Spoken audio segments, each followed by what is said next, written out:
नमस्कार। आज हम पढ़ रहे हैं पाठ जो कविता है बादल राग, जिसके कवि हैं सूर्यकांत त्रिपाठी निराला और मैं कविता भारद्वाज इसकी व्याख्या प्रस्तुत करने जा रही हूँ। सबसे पहले जान लेते हैं कवि के विषय में। कवि सूर्यकांत त्रिपाठी निराला जो थे 1899 में महिषादल में उनका जन्म हुआ था और 1961 इलाहाबाद में उनका निधन हो गया था।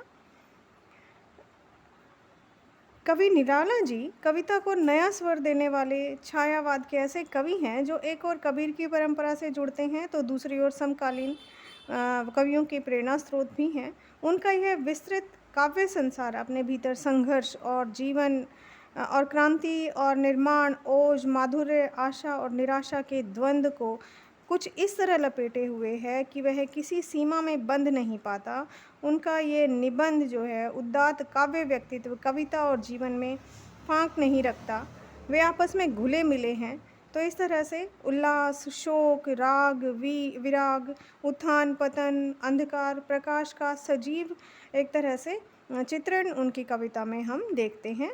और वे मुक्त छंद जब हम उसकी बात करते हैं तो केवल छंद रूढ़ियों आदि के बंधन को ही नहीं तोड़ते बल्कि काव्य विषय और युग की सीमाओं को भी वो तोड़ते हुए दिखाई देते हैं। तो अब बात करते हैं कविता की, पाठ परिचय जान लेते हैं। बादल राग कविता जो है उनकी अनामिका जो उनका काव्य संग्रह है उसके 6 खंडों में प्रकाशित है, जो उसका वहाँ से लिया गया है। यहाँ उसका 6ठा खंड लिया गया है। लघु मानव मतलब छोटा आदमी जो शोषित वर्ग है उसके बारे में, उसके दुख से त्रस्त कवि यहाँ बादल का आह्वान क्रांति के रूप में कर रहा है, क्योंकि विप्लव रव से छोटे ही हैं शोभा पाते कि जब क्रांति आती है तो सबसे पहले जो छोटे लोग हैं, जो शोषित वर्ग है, वही सबसे ज़्यादा लाभान्वित होते हैं। किसान मजदूर की आकांक्षाएं बादल को नवनिर्माण के रूप में, राग के रूप में पुकार रही हैं। क्रांति हमेशा वंचितों का प्रतिनिधित्व करती है। इस अर्थ में भी छोटे को देखा जा सकता है। अट्टालिका नहीं है रे भी वंचितों की पक्षधरता की अनुगूंज यहाँ पर स्पष्ट रूप से सुनाई देती है, क्योंकि जो छोटे लोग हैं उनके पास खोने के लिए कुछ नहीं है, तो इसलिए जो क्रांति है वो उनसे क्रांति से के हमेशा उनको लाभ ही मिलता है, वो लाभान्वित ही होते हैं। बादलों के अंग अंग में बिजलियां सोई हैं, वज्रपात से उनके शरीर आहत भी हो तो भी हिम्मत नहीं हारते और बादल बार बार गिर कर उठते हैं। गगन स्पर्शी स्पर्धा धीर, ये बादल दरअसल वीरों का एक प्रमथ दल दिखाई देता है। चूँकि ये विप्लव के बादल हैं, विप्लव मतलब क्रांति, क्रांति के बादल हैं, इसलिए गर्जन तर्जन अमोघ है इनका। और गर्मी से तपी झुलसी धरती पर क्रांति का संदेश की तरह बादल आए हैं। हर तरफ सब कुछ रूखा सूखा और मुरझाया सा है। अकाल की चिंता में व्याकुल किसान हाड़ मात्र ही रह गए हैं। जीर्ण शरीर, त्रस्त नयन सुख, पूरी धरती का हृदय दग्ध है। ऐसे में बादल का प्रकट होना प्रकृति में और जगत में कैसे परिवर्तन घटित कर रहा है, कवि इन बिंबों के माध्यम से इसका अत्यंत सजल और व्यंजक संकेत करते हैं। तो धरती के भीतर सोए अंकुर नवजीवन की आशा में सिर ऊंचा करके बादल की उपस्थिति दर्ज कर रहे हैं। क्रांति दो तरह से यहाँ पर बादलों का प्रयोग किया है कवि ने। पहले अर्थ में तो वो किसान, जैसे किसान अपनी उसकी खेती जो है वो बादल पर ही निर्भर है, तो उसे बारिश होगी, बादल आएंगे तभी उसके फसल जो है वो हरे भरे होंगे, उसके खेती जो है हरी भरी होगी, तभी उसकी आर्थिक स्थिति भी ठीक होगी। दूसरा यहाँ पर बादल का जो उन्होंने रूप लिया है, बादल को एक क्रांतिकारी के रूप में, क्रांति लाने वाले के रूप में यहाँ पर प्रस्तुत किया है। तो धरती के भीतर सोए हुए अंकुर नवजीवन की आशा में ऊंचा करके बादल की उपस्थिति दर्ज करा रहे हैं। क्रांति जो हरियाली लाएगी, उसके सबसे उत्फुल्ल धारक नए पौधे छोटे बच्चे ही होंगे। समीर सागर के विराट बिंब से निराला की कविता शुरू होती है। यह इकलौता बिंब इतना विराट और व्यंजक है कि निराला का पूरा काव्य व्यक्तित्व इसमें उमड़ता घुमड़ता दिखाई देता है। इस तरह यह कविता लघु मानव की खुशहाली का राग बन गई है। इसलिए बादल राग एक ओर जीवन निर्माण के नए राग का सूचक है, तो दूसरी ओर भैरव संगीत का जो नव निर्माण का कारण बनता है। तो आइए पढ़ते हैं कविता बादल राग। बादल राग। तिरती है समीर सागर पर, अस्थिर दुख पर सुख की छाया, जग के दग्ध हृदय पर निर्दय विप्लव की प्लावित माया। अब यहाँ पर ये कविता जो है वो सामाजिक विषमता के लिए क्रांति का आह्वान करती है बादलों के रूप में। बादलों को एक तरह से क्रांति दूत बताते हुए बादलों का आह्वान कर रहे हैं कवि, और कह रहे हैं कि बादल युद्ध रूपी जो बादल जो हैं वो युद्ध, तिरती है समीर सागर, समीर मतलब वायु, सागर समुद्र, वायु रूपी समुद्र, तिरती है तैरती है, अस्थिर जो स्थिर नहीं है, सुख पर दुख की छाया, तो जो सुख जो है वो अस्थिर सुख कहा गया है। जग के दग्ध हृदय पर, दग्ध जलता हुआ हृदय मतलब उनका हृदय, निर्दय विप्लव की प्लावित माया, निर्दय क्रूर विप्लव क्रांति उसकी प्लावित माया चारों तरफ से घेर लिया है। अब यहाँ पर कवि कहते हैं कि बादल जो हैं वो युद्ध रूपी जो उनकी नौका है और जो हवा के सागर पर तैर रही है। बादल रूपी जो बादल युद्ध की नौका है, एक तरह से बादल जो हैं वो युद्ध की नाव है, और जो नाव जो है तैर रही है कहाँ पर, समीर सागर, समीर मतलब हवा रूपी सागर पर बादलों की जो बादल रूपी नौका है वो तैर रही है। यहाँ पर अस्थिर दुख पर सुख की छाया, अब किस पर तैर रही है? अब यहाँ पर बेटा जो पूंजीपति वर्ग है उनका यहाँ पर वर्णन किया गया है कि उन्होंने जो सुख जो समेटा है, शोषित वर्ग को वंचित वर्ग का शोषण करके उन्होंने सुख प्राप्त किया है।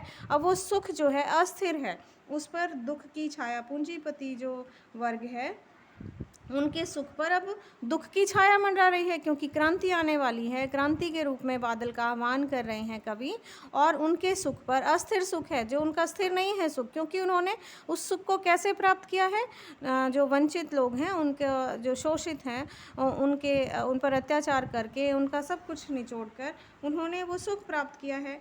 तो यहाँ पर जग के दग्ध हृदय पर निर्दय विप्लव की प्लावित माया। अब जग के संसार के जग, संसार के दग्ध हृदय, जलते हुए हृदय, यहाँ पर विशेषण का प्रयोग किया है। दग्ध मतलब जलता हुआ, दुख की अधिकता यहाँ पर बताई है, तो इतना अधिक है, जलता हुआ हृदय मतलब यहाँ पर विशेषण है, तो उसकी जो दुख है उसकी अधिकता का यहाँ पर वर्णन किया है। और पर निर्दय, निर्दय मतलब क्रूर जो है उस पर विप्लव क्रांति जो है उसकी प्लावित माया, उसकी माया जो है फैल रही है, फैलती जा रही है। क्रांति की जो आग है वो फैलती जा रही है। क्रांति जो है एक तरह से जो जिससे जो गर्मी, एक तरह से एक तरह से वर्णन किया गया है यहाँ पर, कि जिस प्रकार संसार में जो कष्टों का एक नवीन सुखद वातावरण जो उत्पन्न करते हैं बादल, क्रांति रूपी बादल चारों तरफ छा गए हैं, और जो दर्द के कारण संसार का हृदय जो है वो क्रांति के रूप में उन पर क्रांति के बादल छा गए हैं। और दूसरा अर्थ अगर हम कहें तो ग्रीष्म ऋतु में जो है जो संसार है वो जल रहा है, गर्मी के कारण जल रहा है, और उस गर्मी से राहत केवल ये बादल ही दिलवा सकते हैं। यही बादल जो हैं गर्मी से पीड़ित संसार को एक नया संदेश देने के लिए आए हैं। कहने का भाव यह है कि जैसे क्रांति के पश्चात समाज में विषमता समाप्त हो जाती है, तो यहाँ पर उसी तरह बादल जो हैं वो समाज का वंचित और शोषित वर्ग है उसका उद्धार करने आए हैं, और क्रांति लाकर समाज की विषमता को दूर करने आए हैं। यह तेरी रणतरी भरी आकांक्षाओं से। अब यहाँ पर क्या कहते हैं कवि, यह तेरी रणतरी, रणतरी मतलब युद्ध रूपी नौका, तो बादल की जो युद्ध रूपी नौका है, उसके बादल एक तरह से युद्ध रूपी नौका के समान बता रहे हैं, भरी आकांक्षाओं से। और वो आकांक्षाओं से भरी है। आकांक्षाओं से मतलब बादलों पर लोग आश्रित हैं, उनसे आकांक्षा कर रहे हैं। संबोधन शैली है एक तरह से।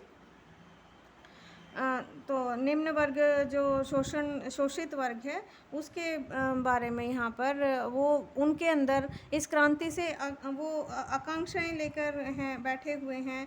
तो बादलों का जो उन बादलों के आने से जो शोषक वर्ग है, उनके अंदर आशाएं जग गई हैं, आकांक्षाएं जग गई हैं, आशाएं जग गई हैं। और उन आकांक्षाओं रूपी जो हथियार हैं, उनसे बादल की जो युद्ध रूपी नौका है वो भरी हुई है। घन भेरी गर्जना से सजग सुप्त संसार।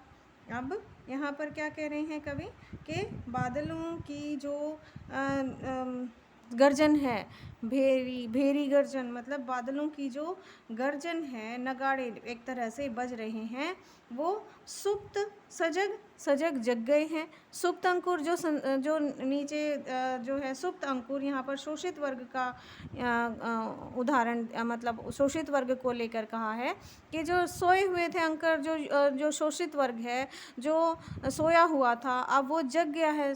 जो सजग सुप्त अंकुर जो सोए हुए थे, जिनको आशा ही नहीं थी, जैसे ही वो बादलों की गर्जना को सुनते हैं तो उनके अंदर एक आस जग जाती है।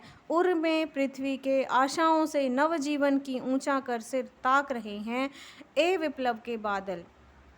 अब यहाँ पर ए विप्लव के बादल कहकर यहाँ पर संबोधन किया है, संबोधन शैली का प्रयोग किया है कवि ने। विप्लव मतलब क्रांति, क्रांति के बादल है, क्रांति रूपी बादल। बादल को क्रांति का प्रतीक बताया है। और क्या कहते हैं कि नगाड़ों के समान इस समय भयंकर गर्जना सुनकर भीतर जो सोए हुए, धरती में सोए हुए जो अंकुर हैं, वह भी यह सोचकर बाहर आ गए हैं कि उनको नया जीवन प्राप्त होगा। नए जीवन की आशा में जो सोए हुए अंकुर हैं, जो शोषित वर्ग है, जिनको आशा नहीं थी, वो वंचित वर्ग भी अब सजग हो गया है। उसे भी अपने जो है अपने प्रति हो रहे अत्याचारों का आभास हो गया है, वो भी अब जाग गया है और क्रांति के लिए वो भी तैयार हो गया है। उर में पृथ्वी के आशाओं से, और जो सोए हुए अंकुर हैं वो बाहर फूटने के लिए, बाहर आने के लिए अपना सिर ऊंचा करके बादल की ओर देख रहे हैं। उर में पृथ्वी के हृदय में जो सोए हुए अंकुर हैं, उनके अंदर भी आशाएं जाग गई हैं, उनके अंदर भी नए जीवन की आशाएं जाग गई हैं, और वो अपना सिर ऊंचा करके ताक रहे हैं, उस बादल की ओर देख रहे हैं। वो बादल की ओर अगर हम कहें, दूसरे शब्दों में कहें कि बादल जो हैं वो क्रांति का प्रतीक हैं, और समाज के शोषित वर्ग में नव जीवन की आशा लेकर आए हैं। शोषित वर्ग में नए जीवन की आशा को लेकर वो आए हैं, और लोगों में जो शोषित वर्ग है उनके अंदर एक नई तरह के जीवन की आशा जगी है। दूसरा हम ये भी कह सकते हैं कि जब बारिश होती है तो जो छोटे छोटे अंकुर हैं वो भी उभर आते हैं धरती से, उनमें भी नए जीवन की आशा प्राप्त होती है। तो यहाँ पर दो तरह से कवि ने प्रयोग किया है। अगर हम काव्य सौंदर्य की बात करें तो लक्षणा शब्द शक्ति है, प्रतीकात्मकता का यहाँ पर प्रयोग किया है। यहाँ पर समीर सागर में जो है रूपक अलंकार का प्रयोग हुआ है। समीर सागर में यहाँ पर अनुप्रास अलंकार भी है। रणतरी में भी रूपक अलंकार है। तो इस तरह से सजग सुप्त यहाँ पर अनुप्रास अलंकार है।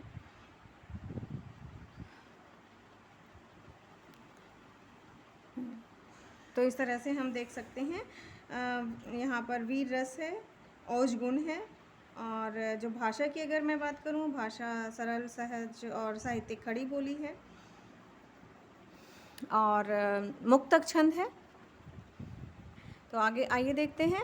फिर बार बार गर्जन वर्षण है मूसलाधार, हृदय थाम लेता संसार, सुन सुन घोर वज्र हुंकार, अश्निपात से शापित उन्नत शत शत वीर। अब यहाँ पर देखिए, फिर बार बार गर्जन वर्षण है मूसलाधार। अब यहाँ पर कभी बार बार फिर यहाँ पर देखिए पुनरुक्ति प्रकाश अलंकार का प्रयोग हुआ है, और पुनरुक्ति प्रकाश अलंकार का प्रयोग कर कवि जो हैं वो बादल के एक तरह से विप्लवकारी क्रांतिकारी रूप का वर्णन करते हुए यहाँ पर कवि दिखाई देते हैं बादल के। तो बादल को संबोधित करते हुए क्या कह रहे हैं कवि? हे क्रांति रूपी बादल, तुम बार बार गर्जना करते हो, बार बार मूसलाधार बारिश करते हो, बार बार फिर बार बार दोबारा से गर्जन वर्षण है, मूसलाधार जो बारिश है, भयंकर बारिश हो रही है, गर्जना हो रही है, ठीक है।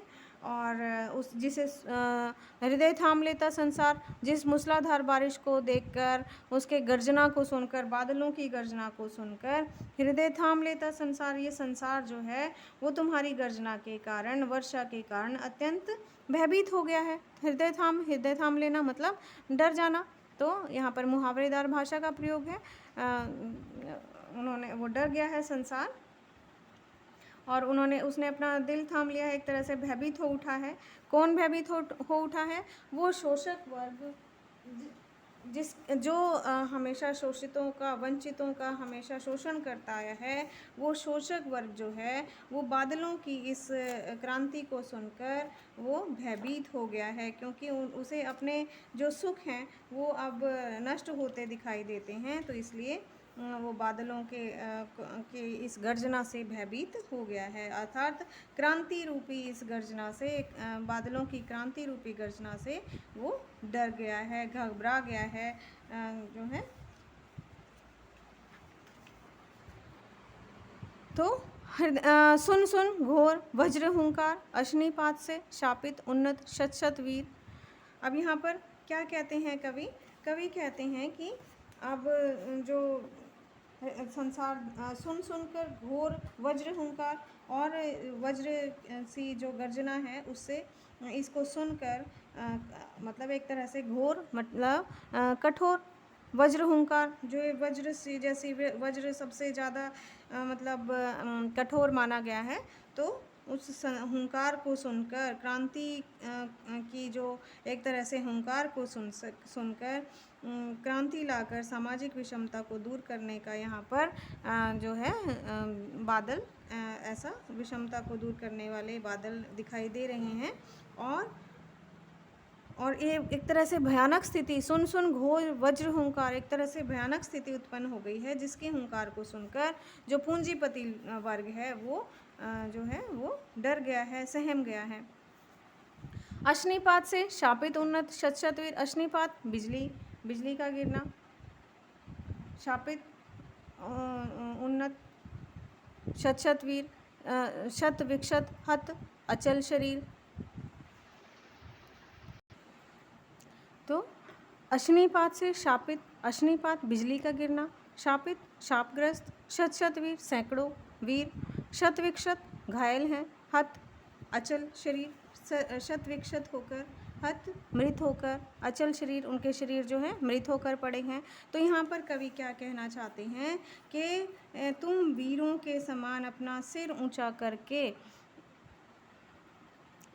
जो बिजली है, जो बिजली गिरती है, जब बिजली गिराकर किन पर बिजली गिरी है, और जो शाप युक्त हो चुके हैं, शत वीर, ऐसे अनेक, जहाँ ये उन शोषक वर्ग का प्रतीक यहाँ पर बता रहे हैं, जो जिन्होंने, जो निचला तबका है, शोषित वर्ग है, उसको दबाकर जो शत वीर, अनेक सैकड़ों वीर जो ऐसे थे जो उनको नष्ट कर दिया है, जो ऊंचाई तक पहुंच गए हैं। शत अविक्षत, उनके गगन स्पर्शी स्पर्धाधीर, जिन्होंने गगन को छूने की स्पर्धा की है, मतलब आकाश को छूना चाहते हैं, ऊंचाइयों पर जो बैठ गए हैं, उन पर बिजली गिरा दी है। कवि यहाँ पर बादलों को, उन सैकड़ों वीरों को के बारे में कह रहे हैं। वो कौन वीर हैं?